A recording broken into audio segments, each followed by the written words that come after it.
So we're going to start with our account cash, fill it in on the left-hand side.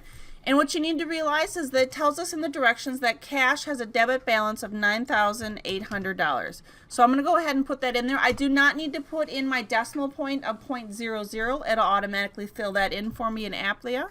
And then I'm going to go ahead and go down and put in my next account, which is petty cash. And petty cash has a debit balance of $150.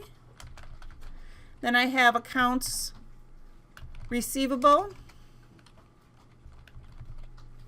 Ruby Price for $2,795.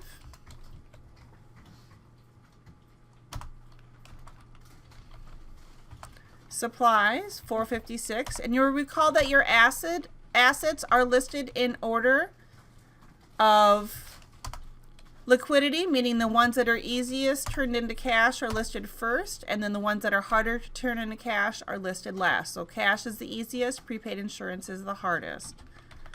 Your first liability account is accounts payable, Richard Navarro. Don't forget that that has a credit balance, so put $555 in the credit column.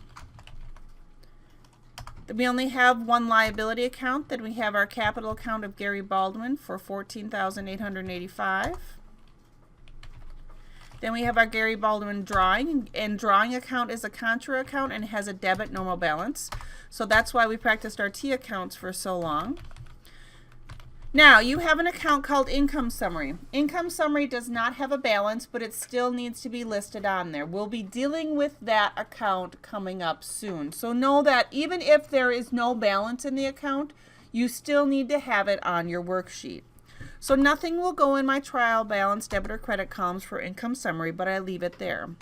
My next account is Advertising Expense, and Advertising Expense has a debit balance of $931. Then I have this account called Insurance Expense. And Insurance Expense we're going to be learning about and using for the first time in this chapter.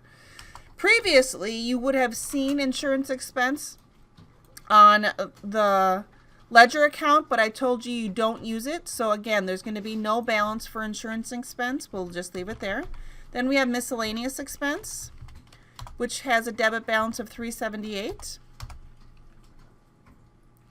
Supplies Expense, again, is another account I told you that you see, but we will never use. And then we have Utilities Expense. Has a debit balance of $1,100.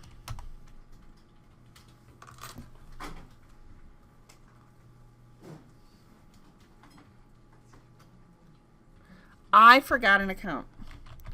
I missed sales.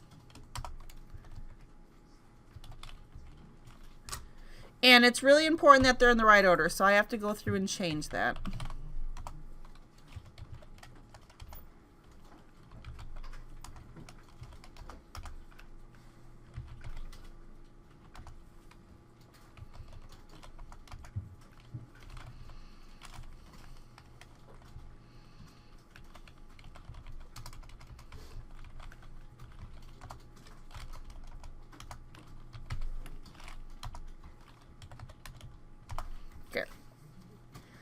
Now, utilities expense should be on line 15. Now, this is where you break out your handy dandy calculator. So, for many of you, the easiest way to use your calculator is going to be to click on the start button on the left-hand side, and then go ahead and type in calc, C-A-L-C, and then your calculator will open up. And then you're going to go ahead and go down the debit side, and you're going to go ahead and type in 9,800 plus 150.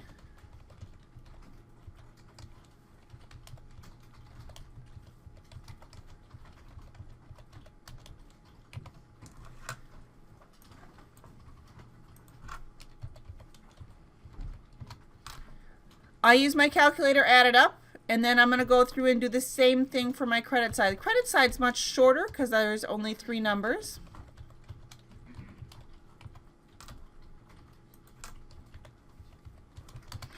I added mine up and my debits and credits didn't equal. So I have to go through and add it up again. Now I will tell you, one of the things that I do is I perpetually add up my trial balances, numbers, more than once just to make sure. Because it's not a, oh, I'm just going to quickly run through it and say take the first number.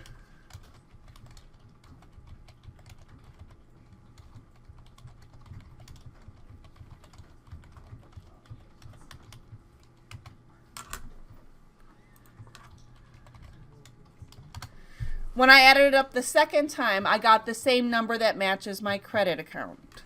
So right now, my trial balance, I have a debit of $19,760 and I have a credit of $19,760. And that's the whole point. When you're doing your worksheet, you have to make sure that your debits and credits equal.